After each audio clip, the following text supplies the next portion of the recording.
Desastres aéreos. A reconstituição é baseada em gravações da cabine e relatos de testemunhas. Família nenhuma quer perder um ente querido. Uma filha, um filho. Nenhum de nós imagina que isso vai acontecer com a gente. Lemos sobre esses acidentes horríveis e pensamos, graças a Deus, sabe?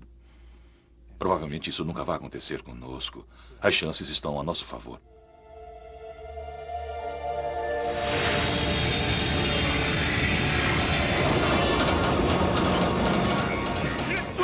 Conseguiu? O que você está fazendo? Estou tentando... Em janeiro de 2000, um jato da Air Alaska com 88 passageiros e tripulação foi vítima de uma falha catastrófica que o fez despencar dos céus. Uma chocante cadeia de negligências e erros levaram ao desastre. Quando um mecânico tentou informar a empresa sobre procedimentos de manutenção incorretos, ele foi afastado do trabalho. Essa investigação expõe falhas extremamente preocupantes relativas à manutenção e regulação que afetam as empresas aéreas. Ela mostra como uma série de erros devastadores combinaram-se para provocar um trágico acidente, que pode acontecer outra vez.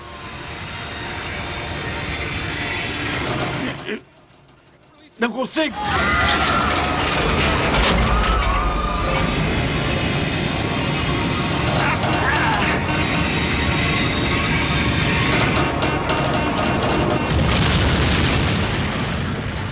Air Alaska.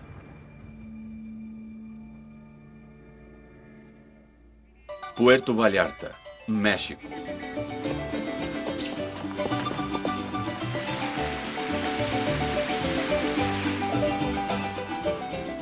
Puerto Vallarta é um popular ponto turístico na costa mexicana do Pacífico, um dos vários locais de destino no México servidos pela Alaska Airlines. Colin Worley foi até lá para comemorar um aniversário em família. Essa viajante de 34 anos era uma entusiasta que falava bem o espanhol e já tinha visitado o México muitas vezes.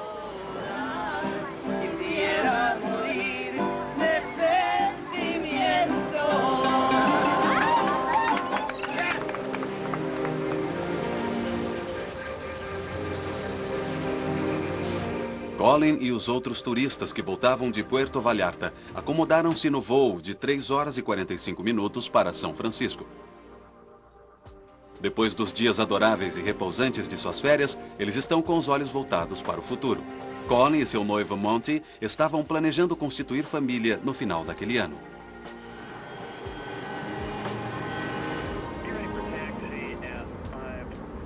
Os pilotos do voo 261 são muito experientes. Tanto o capitão Ted Thompson quanto o primeiro oficial Bill Tansky têm milhares de horas de voo nos MD-80. Eles conhecem bem o avião.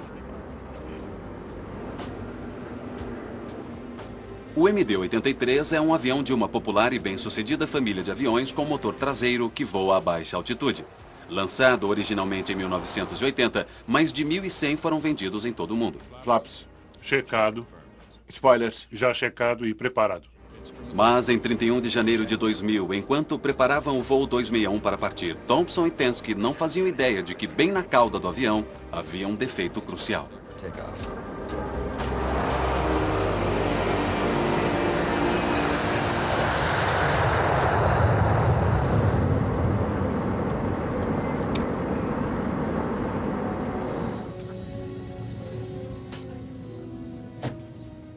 Colin Worley e seu noivo Monty planejavam seu casamento. Eles haviam anunciado seu noivado no Natal. E então foi um momento para todos os cumprimentarem. E resolvemos então fazer uma festa para a família. Abe Miller Bush tinha visitado o México com seu noivo Ryan e seus amigos para comemorar seu novo emprego na Microsoft. É difícil descrever que tipo de garota alegre ela era. Todos a achavam uma pessoa muito afável. Uma coisa dela, algo que não dá para avaliar. Jeng e eu já havíamos estado juntos lá várias vezes. E aquela foi a primeira vez que ele foi sem mim. Jim me ensinou a me divertir. Ele estava sempre pra cima. Ele contava muitas piadas. As pessoas o descreviam como um garotão. Logo depois de decolar, o capitão Thompson e o primeiro oficial Pensky notaram o primeiro sinal de problemas. O estabilizador horizontal do fim da cauda não se movia. Os pilotos fizeram as checagens padrão para tentar liberá-lo. Estabilizador de equilibrador. Normal. Interruptores de circuito. Reajustar. D9, D10, D11, tudo bem. O estabilizador do MD-83 é a superfície horizontal de 13 metros de largura da frente da cauda. É como uma outra asa. Junto com os elevadores da parte traseira da cauda, o estabilizador é usado para ajustar o ângulo do avião durante o voo. O estabilizador não estava se movendo. Thompson e Pensky pensaram que fosse uma falha do motor elétrico que o move para cima e para baixo. Eles acreditavam que poderiam resolver o problema. Não faziam ideia de que corria um grande perigo. Eles estavam lidando com uma coisa que realmente não sabiam o que era. Não devia ser grande coisa. Se achassem que fosse, eles teriam virado e voltado para o aeroporto mexicano de onde eles tinham vindo. Portanto, é perfeitamente certo tentar resolvê-la. Os pilotos repetidamente tentaram os dois interruptores que operam o estabilizador. O motor principal é ativado tanto pelo interruptor na alavanca de controle, conhecido como interruptor Pickle, quanto pelas alças deslizantes no console central. Os dois estão funcionando? Não. Considere estabilizadores bloqueados. Não use o piloto automático. Checado. O estabilizador bloqueado está empurrando a aeronave para baixo em direção ao solo. A 9.500 metros, os pilotos desligam o piloto automático e fazem o avião voar manualmente. Eles precisam puxar bem forte a coluna de controle para empurrar o nariz do avião para cima. Isso exige um considerável esforço físico dos pilotos. O avião sobe pelos próximos 7 minutos à sua altitude de cruzeiro de 10.000 metros. Enquanto isso, eles contatam o departamento de manutenção de sua empresa aérea para pedir assistência. Manutenção, precisamos saber se alguma falha foi reportada sobre esta aeronave e se há qualquer interruptor que talvez não saibamos, mas possa fazer esses motores funcionarem novamente. Entendido, 261. Eu verifiquei e não há qualquer relato sobre sua aeronave nos últimos 30 dias. Não vimos nada no diário de bordo. Eu uso o exemplo que acredito que qualquer leigo possa entender. Se você tentar dar a partida no seu carro e ele não pegar, você tenta mexer a chave de ignição, e então tenta de novo e tenta de novo. E eu acho que provavelmente a tripulação estava tentando, bom, talvez agora funcione, vamos tentar isso e vamos tentar aquilo. Os pilotos precisam pensar no que irá acontecer quando eles descerem para aterrissar. Como o avião vai se comportar? Será que eles vão conseguir controlá-lo? Mas, vários minutos após terem solicitado ajuda do pessoal em terra, eles ainda não receberam nenhuma orientação. À medida que o voo 261 se aproxima de Los Angeles pela costa, os problemas a bordo estão a ponto de piorar.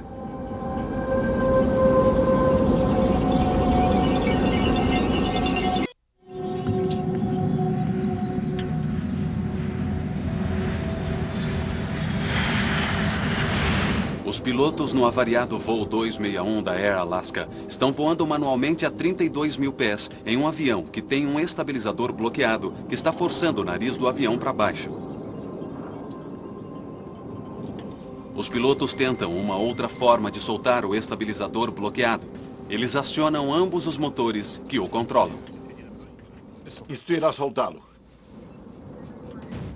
O que foi isso?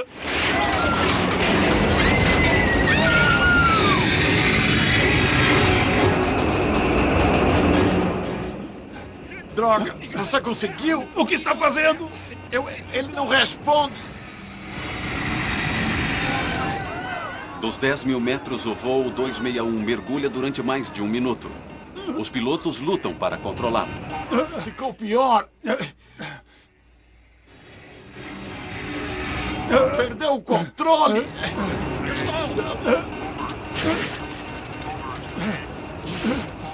Primeiro, eles puxam para trás as colunas de controle para interromper o mergulho.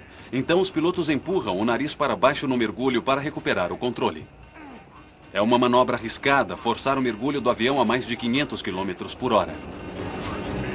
Você precisa soltá-lo. Os pilotos conseguem vagarosamente ter o controle para que o avião saia do mergulho.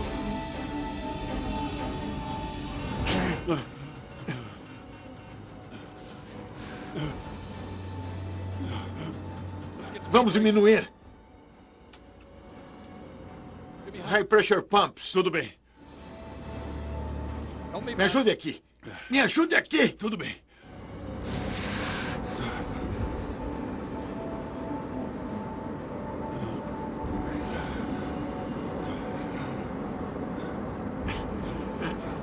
Central Alaska 261. Estamos em um mergulho e eu perdi o controle. Inclinação vertical. Controle de Los Angeles. Alaska 261, repita, senhor. Nós estamos a 8.500 metros. E estamos em mergulho vertical. Não um mergulho ainda, mas perdemos o controle vertical do avião. Me ajude. Quando tivermos a velocidade reduzida, talvez nós fiquemos bem. Manter o nível do voo é difícil. O estabilizador bloqueado continua a empurrar o nariz do avião para baixo. Estamos a 8.000. Pedido... Sim, nós retomamos o controle. Não conseguimos.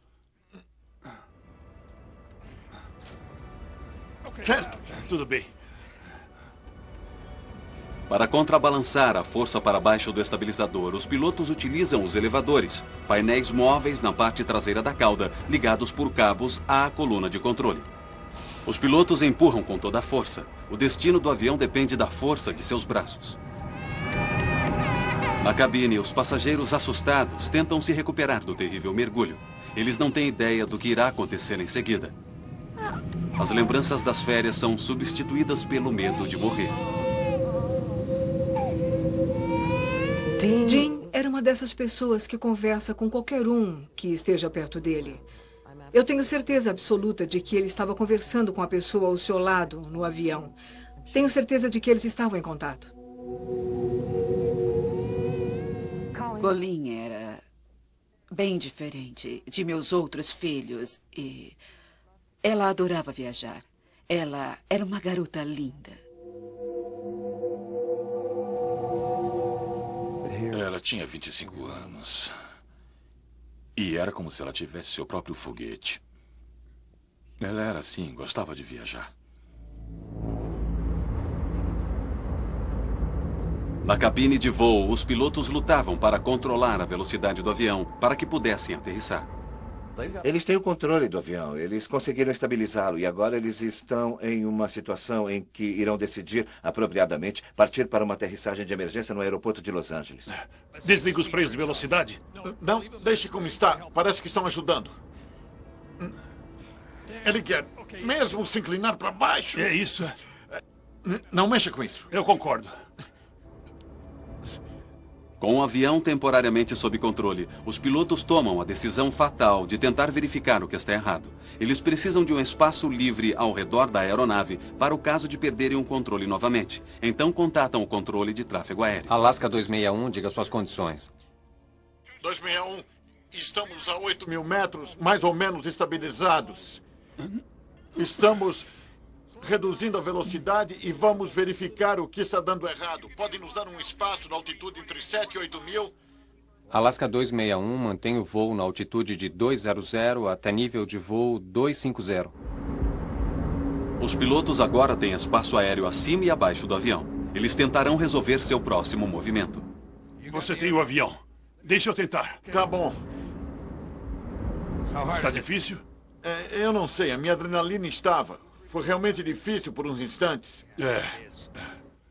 O que quer que tenhamos feito não é bom. Não vamos fazer de O novo. nariz está todo para baixo. Acha que está pior do que estava antes? A situação está bem pior. Os pilotos sabiam que isso não era um simples problema elétrico. Depois do que passaram, eles perceberam que o estabilizador estava agora bloqueado. Acho que está para parar. Parar completamente. Eu estou pensando se pode ficar pior. Mas provavelmente pode.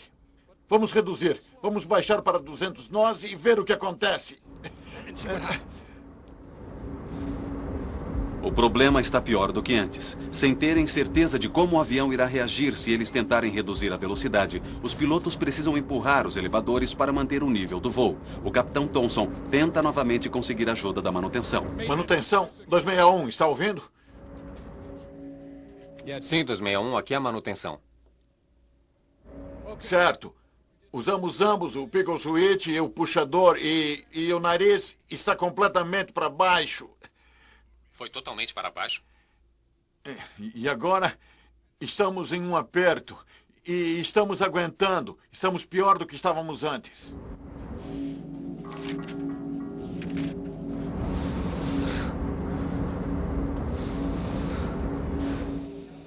Está com o nariz totalmente para baixo e não consegue equilibrá-lo para cima, certo? Afirmativo. Fomos com o nariz para baixo e estou com receio de tentar ir para uma outra direção. Certo, fica a seu critério. Se quiser tentar, tudo bem. Se não, tudo bem também. Esperamos você no portão. Ainda que seja tão importante ter esse contato com o pessoal de terra, com os manuais de manutenção e a experiência em terra e a possibilidade de ligar para o fabricante, isso não vai lhe dar a resposta mágica. A tripulação já tinha tentado todas as coisas lógicas em que pudessem pensar. A manutenção, sem dúvida, não se deu conta da gravidade da situação. E essa foi a última vez que a tripulação falou com eles. Agora, ninguém pode ajudar os pilotos em sua luta com o estabilizador bloqueado.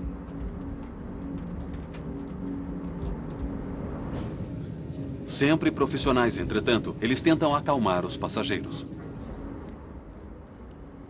Pessoal, estamos com um problema de controle de voo que estamos tentando resolver.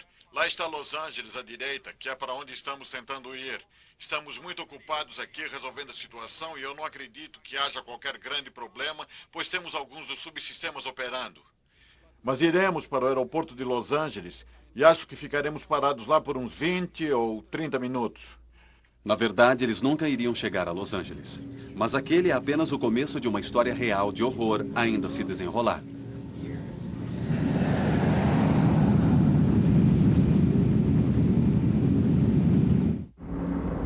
Depois do terrível mergulho de quase 3.000 metros, o voo 261 da Alaska Airlines está agora nivelado. LA, Alaska 261, estamos com vocês. A 7.500, temos um estabilizador bloqueado. Estamos mantendo a altitude com dificuldades. Mas podemos manter a altitude e a nossa intenção é aterrissar em Los Angeles.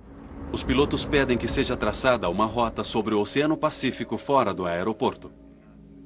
Controle de Los Angeles. Centro, Alaska, 261. Eu preciso descer mais ou menos 10. Altere minha configuração para ter certeza de que eu possa controlar o jato. E eu gostaria de fazer isso aqui, sobre a Bahia. Se o pior vir a acontecer, os pilotos não querem matar pessoas no solo e nem no avião. Há muitas vidas salvas. As pessoas não têm noção do fato de essa tripulação ter dito vamos sair daqui e ficar sobre a água até que tenhamos tudo completamente sob controle.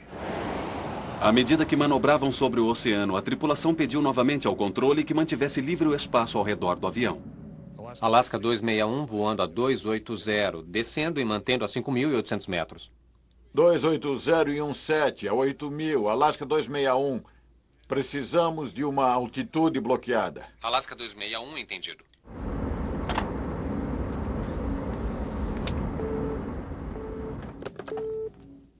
Preciso de tudo guardado e todos com cintos. Os pilotos se concentraram em dirigir o avião, apesar de não saberem o que iria acontecer. Cessando o voo agora. O que você acha? Está querendo baixar ainda mais. Certo, tente mais potência. Estou a 250 nós. Difícil? Não, está bastante estável no momento. Precisamos descer a 180. Os pilotos estão tentando fazer a aeronave reduzir sua velocidade para a velocidade de aterrissagem sem perder o controle. Mas à medida que chegam vagarosamente até uma solução, cada movimento que fazem pode resultar em consequências fatais. A única esperança para os passageiros é que a habilidade e a experiência do piloto possam levar o avião até o aeroporto de Los Angeles. Está no stop agora, no stop. Bem, não de acordo com isso. Uma vez que cada novo esforço falha, a tripulação se pergunta se o estabilizador não está danificado. O equilíbrio poderia ser... Então pode ser que alguma coisa tenha estourado lá atrás. Poderia ser um dano mecânico. Acho que, se for controlável, devíamos tentar aterrissar. Você acha? Tá. Para Los Angeles. Mas no momento em que se preparavam para aterrissar em Los Angeles, alguma coisa aconteceu na cauda do avião. Você sentiu isso? Senti. Me dá uma. Que droga! Droga!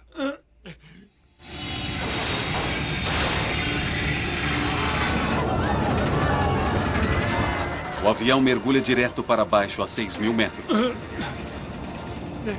Não consigo! Para evitar colisões, o controle de Los Angeles havia alertado os pilotos dos aviões próximos que o voo Alaska 261 estava em dificuldades. Esses pilotos agora se reportam à torre. Aquele avião acaba de começar um grande mergulho. Sim, senhor. Ele está completamente de nariz para baixo, descendo rapidamente. Totalmente fora de controle.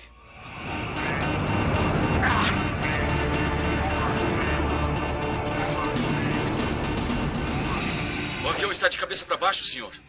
Sim, é verdade. Os pilotos têm dificuldade em chegar até os controles. O avião está completamente virado, mas eles acreditam. Eles devem acreditar que podem tirar o avião do mergulho. Mayday! Empurre, gire! Empurre, gire! Empurre! Droga, droga! Empurre! Empurre o lado azul para cima! Vai! Eles tentaram dirigir o avião, mesmo de ponta-cabeça, e em nenhum momento eles deixaram de acreditar que poderiam encontrar uma maneira de controlar o avião.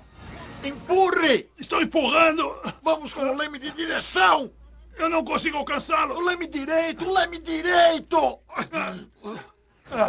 O avião estava sendo jogado de um lado para o outro. Ele ficou de cabeça para baixo. Ele estava virando. As pessoas estavam sendo jogadas contra as paredes do avião, caindo de seus assentos. E a voz do gravador da cabine do piloto gritando...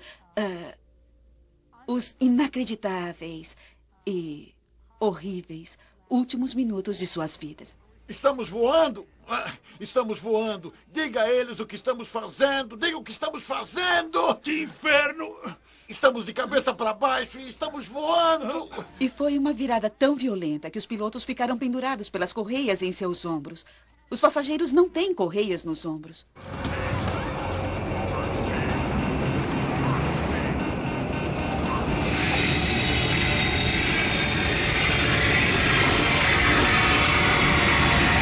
É o fim!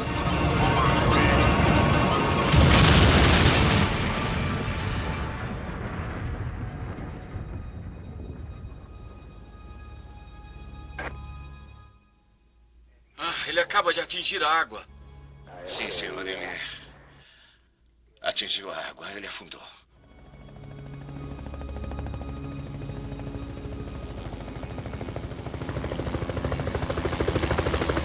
Depois de um aterrorizante mergulho de 60 segundos, o voo 261 atingiu as águas do Oceano Pacífico a quase 400 km por hora.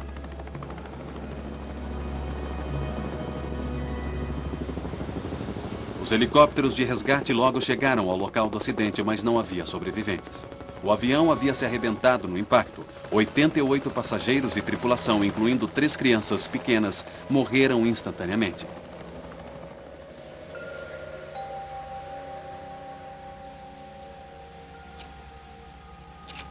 Fred Miller perdeu sua filha Abby e o marido dela, Ryan. Essas pessoas sofreram enquanto caíam. Essa não é uma boa maneira de morrer.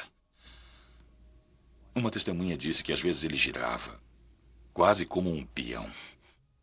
E que ele não para de pensar que alguém com uma vida para viver estava lá, morrendo.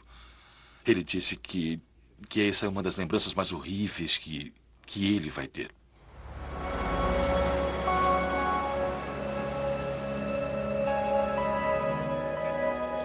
Susan da Silva perdeu seu marido, Dean. Eu sei que eles passaram por uma experiência horrível, horrível. Foi um fim violento que aquelas pessoas sofreram. Não havia corpos intactos ou quase intactos. E eles ficaram conscientes por um bom tempo antes que tudo se despedaçasse. Colin Worley morreu com seu noivo, Monty. Como mãe, você continue esperando que seu filho volte para casa. E Colin viajou tanto em sua vida. Foi estranho não vê-la entrando porta adentro. Todo esse tempo, você fica pensando... Alguma coisa provocou isso, fez isso acontecer. E eu quero descobrir quem é o responsável por isso.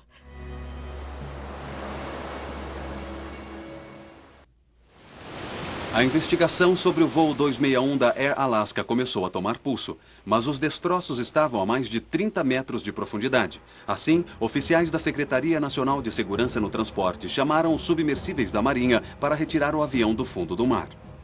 Montamos uma base de operações e tínhamos o veículo operado à distância com um sonar escaneador lateral que eles utilizavam para mapear o campo dos destroços a fim de terem uma noção do quão espalhados estavam os destroços.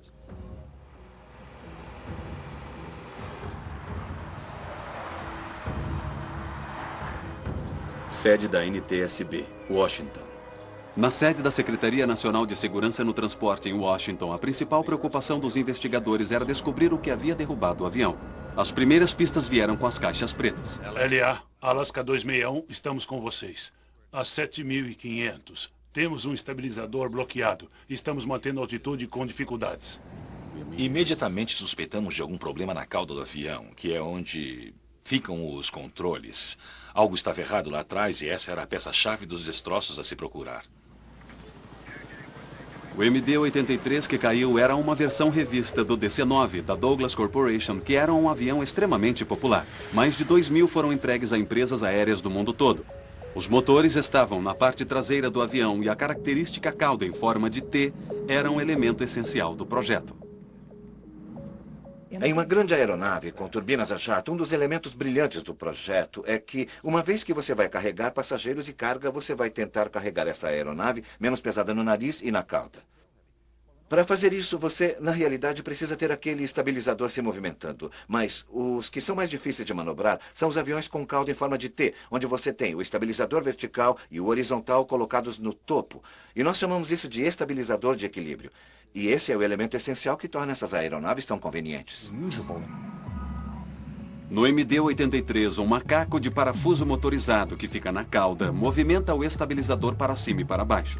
Conforme o estabilizador se move para cima, o nariz da aeronave se move para baixo. Conforme o estabilizador se move para baixo, o nariz da aeronave se move para cima. Mas que papel teve o macaco de parafuso de mais de 70 centímetros na perda do voo 261? Os investigadores estavam ansiosos para examiná-lo tão logo ele fosse recuperado do leito do mar. O macaco de parafuso não estava unido à porca que o prende, estava sozinho. E a porca foi encontrada em uma outra parte, a poucos centímetros de onde estava o macaco de parafuso.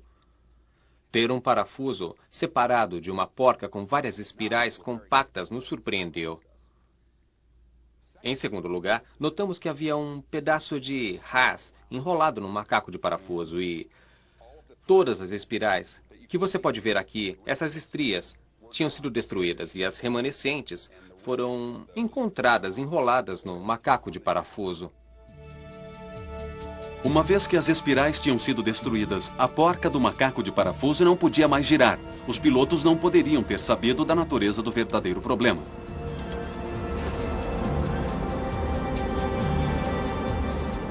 A tripulação se confrontava com uma situação que nunca havia ocorrido antes.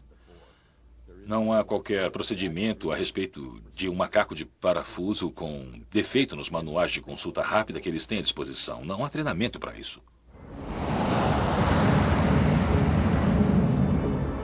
Quando o macaco de parafuso emperrou, os pilotos não conseguiram ajustar o estabilizador. Percebemos que isso ocorrera pelo fato das espirais da rosca terem se desgastado. E era muito difícil que aquele macaco de parafusos virasse sob a força do motor elétrico. Isso deu à tripulação uma indicação de que havia um problema. A tripulação sabia que havia um problema com a cauda do avião, mas não tinha ideia do que fosse. 2 motores controlavam o macaco de parafuso e eles tentaram cada vez um. Mas as tentativas do piloto de soltar o estabilizador bloqueado piorou a situação. Estamos a 8.000 pedido. Sim, retomamos o controle. Não conseguimos. Eles erraram quando